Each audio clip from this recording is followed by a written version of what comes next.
2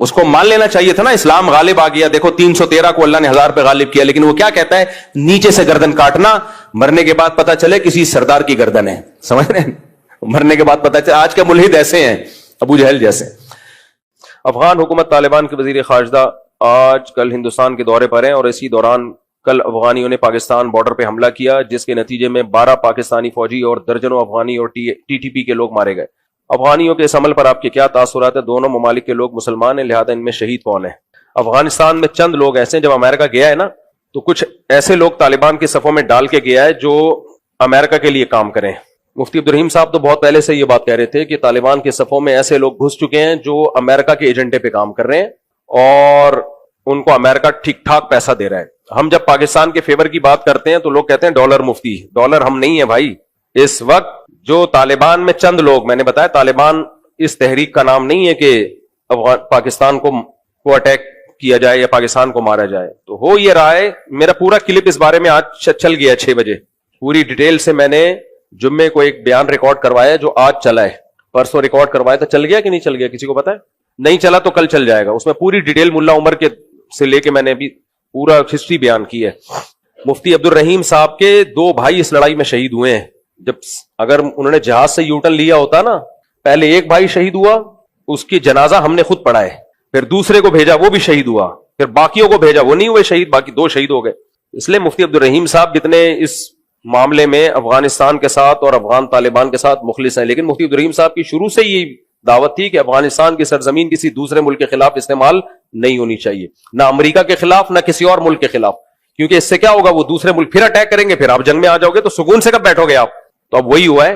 پہلے ملا عمر کے دور میں افغانستان کی سرزمین استعمال ہوئی مختلف ملکوں کے خلاف. ملا عمر نہیں چاہتے تھے کہ استعمال ہو, لیکن ہوئی. اس کا نتیجہ کیا نکلا, نیٹو کی افواج نے مل کے افغانستان کا بیڑا غرق کر دیا. اب دوبارہ وہاں حکومت قائم ہوئی ہے, تو بھائی آرام سے بیٹھو. اب امریکہ پھر ان کو پش کر رہا ہے پیسے دے دے کے کہ پاکستان پہ اٹیک کرو. بھائی انڈیا نے آپ کو اندر گھس کے مارا ہے, اس کو تو آپ کچھ نہیں کہہ رہے. رشیا نے آپ سے کئی سال لڑائی کی ہے, لاکھوں افغانی شہید کر دیے, ان کو کچھ نہیں کہہ رہے. پھر پاکستان کیا کر رہا ہے, اب افغانیوں کے لیے بھی مسائل کھڑے کر دیے ہیں, ورنہ افغانی یہاں سکون سے رہ رہے تھے نا, ہزاروں نہیں لاکھوں افغانی, لیگل بھی ان لیگل بھی. ہوا کیا ہے کہ جب وہاں سے خارجیوں کے اٹیک ہونا شروع ہوئے, وہ ظاہر اٹیک افغانی لوگ کر رہے تھے, تو پھر پاکستان نے یہاں سے افغانیوں کو نکالنا شروع کر دیا. تو یہ افغانی بھی مصیبت میں آئے, اور دوبارہ 2 اسلامی ملک آپس میں لڑ پڑے ہیں. انڈیا خوش ہے, آج بھی انڈیا کا بیان آیا ہے, اس میں تو اس نے صاف طور پہ انڈیا کے چینل نے کہا ہے کہ ہم دیوبندیوں کے ذریعے پاکستان, یعنی دیوبندیوں. Secondly, Pakistanis are not our well-wishers. We will tackle Taliban in a way we want. Taliban will listen to the Deobandis much more. And today the goodwill for India and Afghanistan, India is the most popular country in Afghanistan in the world today. Amongst all the countries in the world, Indians are the most respected and most liked people there in Afghanistan.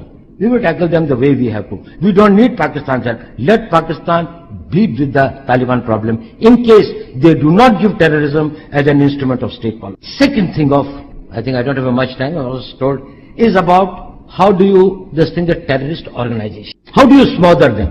Deny them 3 things. That's what I said, the oxygen of them. Deny them the weapons, the funds, and the manpower. Now, funding are denied to the terrorists by countering it with the funds, more than 1.5 times of the funds available to them. So if they have got a budget of 1200 crores, we can match it with 1800 crores. They are all on our side. At least they won't do. They are mercenaries. You think they are the great fighters? What are they fighting for? It is only because they haven't got the job, they haven't this thing, somebody has misled them. So you have to only match. So go for more of a covert this thing. Now, they are meeting it by drug money, they are matching it by currency counterfeited money. Probably we can go for this thing. India is a bigger country and a bigger economy. We will match the money by money. We will deny them the weapons and we will deny them the recruitment. That's extremely important. So work amongst the Muslim youth. And we have to work amongst them through the Muslim organization. خیر وہ تو علماء ہونے کی وجہ سے بھی visit کیا ہوگا, لیکن انڈیا کہہ رہا ہے کہ ہم ان کو استعمال کریں گے, طالبان کو استعمال کریں گے پاکستان کے خلاف. یہ کھلی تقریریں چل رہی ہیں اس کی انڈیا کی. تو یہ ڈھکی چھپی بات نہیں ہے. تو اس لیے ہمارا کام یہ ہے کہ ہم نفرت نہ بڑھائیں, ہم افغانیوں کو برا مت کہیں, نہ افغانی پاکستانیوں کو برا کہیں, کیونکہ جنگ اس سے اشتعال پھیلے گا اور یہ جنگ پھر کم نہیں ہوگی, آگے بڑھے گی. اور امریکہ بھی یہی چاہتا ہے اور انڈیا بھی یہی چاہتا ہے. لیکن اتنی بات ضرور ہے کہ یہ نہیں ہو سکتا کہ وہاں سے ہمارے فوجیوں پہ اٹیک ہو. 3-4 دن پہلے 25 فوجی 3 دن میں شہید ہوئے ہیں, اور ابھی بھی جھڑپیں جو وہاں جو بارڈر پہ لوگ رہتے ہیں وہ بتاتے ہیں کہ فائرنگ چل رہی ہے دونوں طرف سے. تو یہ نہیں ہو سکتا کہ پہلے سلو کی بہت کوشش ہے. مفتی تقی عثمانی صاحب تک گئے ہیں افغانستان. بہت سے لوگ کہتے ہیں کہ فوج یا حکومت جو ہے سلو کی کوشش کیوں نہیں کرتی. بھائی سلو کی تمام کوششیں ناکام ہو چکی ہیں. ان کے سفیر کا بیان آیا ہم نے روس کو شکست دے دی, ہم نے امریکہ کو شکست دے دی, تو پاکستان کیا ہے یار؟ آپ نے روس اور امریکہ کو شکست اس لیے دی تھی کہ پھر پاکستان کو تڑیاں دکھاؤ. یہ تو ہم بھی آپ کے مانتے ہیں کہ آپ بڑے پاورفل ہو, آپ بڑے مجاہد ہو, لیکن یہ کہ اپنے ہی بھائیوں کو آپ نے آنکھیں دکھانا شروع کر دی. سب سے زیادہ قربانیاں جب انہوں نے روس اور امریکہ کو شکست دی ہے تو کس کی قربانیاں؟ افغانستان کے بعد سب سے زیادہ قربانیاں کس کی ہیں؟ پاکستان کی. کوئٹہ میں, پشاور میں کوئی ایک خاندان بھی ایسا نہیں ہے جس خاندان کا کوئی کم از کم ایک نہ ایک فرد اس لڑائی میں شہید نہ ہوا ہو. اتنی قربانیاں. آج کوئٹہ جاؤ, ہر خاندان میں ایک نہ ایک فرد جی جوان آدمی وہ شہید ہوا. کہاں؟ افغانستان میں. لڑنے گیا ہوا تھا طالبان کے لیے. اتنی قربانیاں بھائی جب کسی قوم نے دی ہو, پشاور والوں نے بھی. اب وہ نہ وہ پشاور کو مانتے ہیں نہ وہ کوئٹہ کو مانتے ہیں. کسی کو پاکستانی ہونا جرم ہے. زبان بھی ایک ہے کوئٹہ اور پشاور والوں کی, پشتو ہے نا, وہ بھی پشتو بول رہے ہیں. زبان بھی ایک ہے لیکن پاکستانی ہے تو کہہ رہے ہیں جاؤ ایسی کی تیسی. اتنا بغض کس نے بھر دیا بھائی تمہارے دلوں میں؟ کیا ہو گیا تمہیں؟ دماغ خراب ہو گیا تمہارا یار. میں پھر بتاؤں سب ایسے نہیں ہیں, لیکن چند لوگ ہیں اور وہ چند ہی با اختیار ہیں. با اختیار کیسے ہیں یہ بھی بتا دوں. جس کے پاس دولت ہوتی ہے نا, اختیارات اس کے پاس ہوتے ہیں. امریکہ انہی لوگوں کو ڈالر دے رہا ہے جو پاکستان کے خلاف استعمال ہوں گے. اور افغانستان اکنامکلی بہت کمزور ہو چکا ہے. یہ ہمارے کچھ مولوی بیچارے سادہ ہیں, وہ کہہ رہے ہوتے ہیں کہ نہیں بڑا اسٹرانگ, صرف ایمانداری سے ملک اکنامکلی ترقی نہیں کرتے, اس کے لیے کچھ کرنا بھی پڑتا ہے. امپورٹ ایکسپورٹ پر تو پابندی لگی ہوئی ہے. جب تک ایکسپورٹ نہیں ہوگی ملک میں پیسہ کہاں سے آئے گا؟ ڈالر کہاں سے آئے گا؟ تو ابھی ڈالر ان کے پاس اسی طرح آ رہا ہے. امریکہ دے رہا ہے اور کہہ رہا ہے مارو گے پاکستانی فوج کو تو میں دوں گا. اب اس فوج کو لوگ ڈالر فوج کہہ رہے ہیں. اتنی منفیت ہے یار اپنے خلاف, اپنے ملک کے خلاف اتنی منفیت ٹھیک نہیں ہے. تو یہاں جتنے افغانی ہمارے بھائی ہیں, ہم چاہتے ہیں یہیں رہیں, نہ جائیں, لیکن ہم یہ چاہتے ہیں کہ افغانستان پاکستان کے درمیان سلو ہو. لیکن اگر یہ سلو نہیں ہوتی تو بھائی پھر ہم اینٹ کا جواب کس سے دیں گے؟ پتھر سے دیں گے. یہ نہیں ہو سکتا کہ ہمارے فوجی مرتے رہیں اور ہماری عوام بھی دھماکوں میں مرتی رہے اور ہماری فوج آرام سے بیٹھے. پھر ہم نے کس کا ساتھ دینا ہے؟ فوج کا ساتھ دینا. کچھ صحافی ابھی بھی ایسے منفی باتیں کر رہے ہیں اوٹ پٹانگ قسم کی. ایک آدمی نے, ایک دوست کو میں نے بھیجا کہ یار یہ دیکھو کیا ہو رہا ہے. اس نے کہا یہ ہمارے فوجی کے کرتوت ہیں. کوئی منہ سے کبھی بھی اچھی بات نہیں نکالنا. تو کرتوت ہے تو ٹھیک ہے پھر مار کھاؤ. کرتوت ہے, کیا مطلب کرتوت ہے؟ کہہ رہے افغانیوں کو رکھا کیوں تھا؟ تو بھائی ایک پڑوسی ملک ہے, اس کو پناہ دی. برا کام کیا اچھا کام کیا؟ اچھا کام کیا. نہ رکھتے تو پوری دنیا میں بدنام ہوتے. یار تمہارے پڑوس میں لڑائی ہو رہی ہے, تم ان کو رکھ نہیں رہے. تو لیکن اب یہ غلط ہو رہا ہے, بالکل غلط ہو رہا ہے. اب تو کھل کے آ گیا. انڈیا دورہ ہوا ہے, اس کے بعد ایمبولینسیں بھی انڈیا نے دی ہیں. کسی نے بڑا اچھا کمنٹس کیا کہ انڈیا نے ایمبولینسیں دے دی ہیں کہ ابھی جیسے ہمارے پائلٹ گرے تھے نا, اب جو تم پاکستان سے لڑو گے وہ بھی مارے گا تمہیں. تو افغانی ہمارے بھائی ہیں, طالبان بھی ہمارے بھائی ہیں. ہم نہیں چاہتے کوئی لڑے پاکستان سے. ہمارے لوگوں نے بڑی قربانیاں دی ہیں. کچھ چیزیں on the record off the record ہوتی ہیں, کچھ میڈیا پہ بتائی نہیں جا سکتی. کبھی اکیلے میں چھاؤں خوشبو لگا کے آؤ گے تو میں بتاؤں گا کیا کیا لوگوں نے قربانیاں دی ہیں یہاں سے, کن کن شہداء کی لاشیں لوگوں نے اٹھائی ہیں, کتنے علماء شہید ہوئے, کراچی کے کتنے نوجوان شہید ہوئے ہیں. کیا ان کو ڈالر مل رہے تھے وہاں؟ شہادت پہ کیا ملتا ہے یار کسی کو؟ پنجاب کی کتنے نوجوان کٹ گئے وہاں پہ. پشاور اور کوئٹہ تو اتنا کٹا ہے وہاں پہ, اتنی قربانیاں دی ہیں. اس کے بعد دیکھو ریزلٹ کیا سامنے آ رہا ہے. یہ اچھا نہیں ہو رہا. پیچھے سب کے یہی ہیں. کسی نے سوال پوچھا ہے جی مفتی صاحب, ہمارے موبائل میں قرآن پاک ہوتا ہے, پھر ہم اسے واش روم بھی لے کر جاتے ہیں, تو اس سے بے ادبی تو نہیں ہوتی؟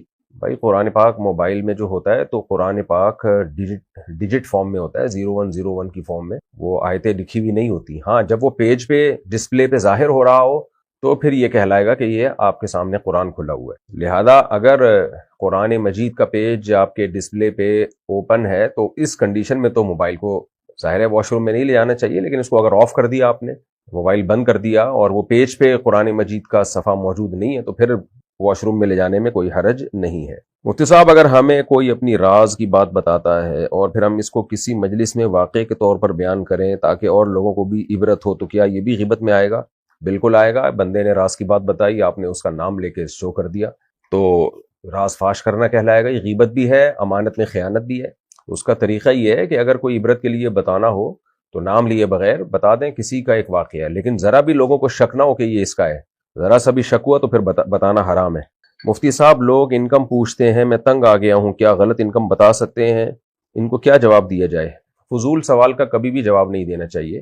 کسی سے اس کی انکم پوچھنا کہ آپ کتنا کماتے ہو بلا وجہ پوچھنا یہ فضول سوال ہے. فضول سوال کا جواب یہ ہے کہ آپ نے کیا کرنا ہے, کیونکہ اس طرح فضول سوالات کے جواب دیں گے تو لوگ اور بھی آگے جائیں گے, آگے بہت ساری باتیں وہ بھی آپ سے پوچھیں گے کہ یہ کیا ہے کہ نہیں, یہ کیا ہے کہ نہیں, ایسا. تو آپ کس بات کا جواب دو, غلط تو نہ بتائیں, گول مول گھما دیں بات کو, تم نے کرنا کیا ہے. کبھی کبھار جب ہم چکن لینے جاتے ہیں وہ مرغی کو ذبح کرتا ہے اور مرغی پنجے ہلا رہی ہوتی ہے اور وہ اس کی کھال اتارنا شروع کر دیتا ہے, کیا اس طریقے سے مرغی حلال ہو جاتی ہے؟ مرغی تو حلال ہو جاتی ہے کیونکہ اس نے گردن جو ہے اس کی جو 4 رگیں ہوتی ہیں وہ کاٹ دی ہیں, لیکن یہ ظلم ہے مرغی پر کہ ابھی وہ بیچاری تکلیف میں ہے اور آپ نے اس کی کھال اتارنا شروع کر دی. اس کو آرام سے مرنے دینا چاہیے. اللہ ان کو ہدایت دے, یہی کہہ سکتے ہیں بھائی. اگر کوئی مرنے کے بعد اپنی باڈی میڈیکل کالج میں دے دے تو کیا وہ عذاب قبر سے محفوظ رہے گا, کیونکہ اس کی باڈی تو قبر میں گئی ہی نہیں. یہ جائز نہیں ہے اپنی باڈی ڈونیٹ کر دینا میڈیکل کالج میں. اس کے دلائل کیا ہیں اس میں کئی بار بیان ریکارڈ کروا چکا ہوں. آپ کو اپنی باڈی پہ اختیارات نہیں ہے کہ جو مرضی چاہیں حشر کریں. باقی عذاب قبر کا تعلق جو ہے آپ کی صرف باڈی سے نہیں ہے, آپ کی روح سے ہے. جیسے ہم مر جاتے ہیں نا تو باڈی تو ہماری آرام سے پڑی ہوئی ہوتی ہے, لیکن جو عالم خواب میں ہم پر حالات گزر رہے ہوتے ہیں تو وہ یہ جو جسمانی جو دنیا میں جو ہمیں باڈی جس کنڈیشن میں نظر آ رہی ہوتی ہے اس پہ وہ آثار نظر نہیں آ رہے ہوتے. لہذا یہ جو قبر کے عذاب کا عقیدہ ہے اس کی علماء ہمیشہ سے یہی وضاحت کرتے آ رہے ہیں دوسرے دلائل کی روشنی میں, وہ بھی قرآن و سنتی سے دلائل ثابت ہیں کہ قبر سے مراد صرف یہ مٹی کی قبر نہیں ہے, مردہ جس کنڈیشن میں بھی ہوگا وہی اس کے لیے قبر ہے. جیسے قوم نوح کے بارے میں آتا ہے اغرقوا فادخلوا نارا, اللہ فرماتے ہیں نوح علیہ السلام کی قوم کو غرق کیا گیا, فادخلوا نارا, اور آگ میں داخل کر دیا گیا. اب ادھر پانی میں مر رہے ہیں اور داخل آگ میں ہو رہے ہیں, تو سوال یہی پیدا ہوتا ہے کہ پانی اور آگ کا تو اجتماع ہو نہیں سکتا. تو بھائی ہو سکتا ہے اس دنیا میں نہیں, لیکن برزخی دنیا میں ہو سکتا ہے. پانی اس دنیا میں ہے اور آگ برزخی دنیا میں ہے, تو دونوں جمع ایک ہی ٹائم پہ ہو سکتے ہیں, کیونکہ جہاں دونوں الگ الگ ہیں. تو ہماری باڈی تو ویسے بھی قبر میں جا کے کیڑے کھا کے ختم ہی کر دیتی ہے, تو پھر بھی عذاب قبر ہوتا ہے. تو وہ باڈی کے کسی بھی جز سے اس کا تعلق اللہ روح کا تعلق کر سکتے ہیں. تو ہمیں ان باریکیوں میں جانے کی ضرورت نہیں ہے. ہمیں صرف یہ بتایا گیا ہے کہ موت کے بعد انسان تکلیف بھی محسوس کرتا ہے اور خوشی اور راحت بھی محسوس کرتا ہے. اب وہ کیسے کرتا ہے اس کی حقیقت اللہ ہی جانتا ہے. تو باڈی کو جلا دیں آپ اور باڈی کو سمندر میں ڈال دیں, باڈی کو دفنا دیں, کیڑے کھا کے ختم کر دیں, کچھ بھی ہو, لیکن جب یہاں سے اس جہاں میں ہم منتقل ہوتے ہیں تو ہماری روح کو یہ سب چیزیں محسوس ہوتی ہیں. شوہر نے اپنی بیوی کو ایک کام کے بارے میں کہا کہ اگر یہ کام کرو گی تو تمہیں 3 طلاقیں. پھر کچھ عرصے کے بعد شوہر نے اس کام کی اجازت دے دی.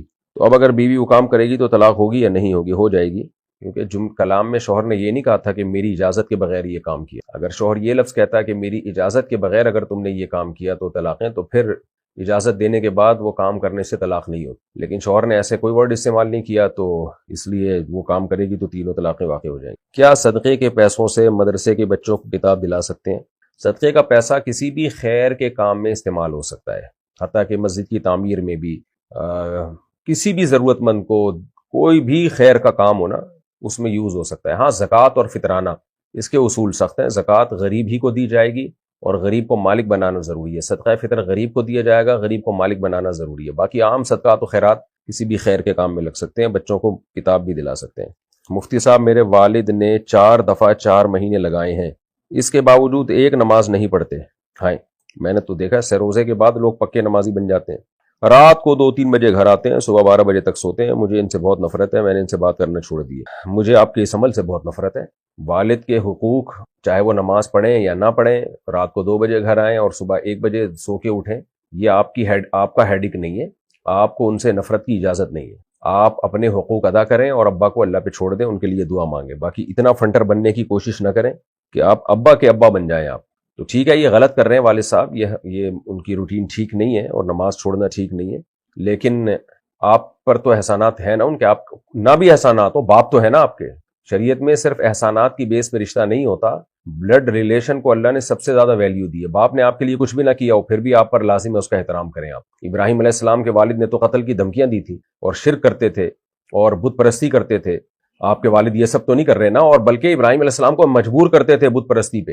ان سب کے باوجود ابراہیم علیہ السلام نے کہا سلام علیک, آپ پر سلامتی. اور کیا کہا ابراہیم علیہ السلام نے, استغفر لک ربی, اور یا ابتی, میرے پیارے ابا, اس طرح کہہ کے خطاب کیا ہے. تو ابا جو بھی کر رہے ہوں آپ پر لازم ہے کہ آپ ان کے حقوق ادا کریں اور ان کے لیے دعا کریں. بس نصیحت بھی چھوڑ دیں, کیونکہ آپ نصیحت کریں گے اور مسئلہ خراب ہوگا. اچھا,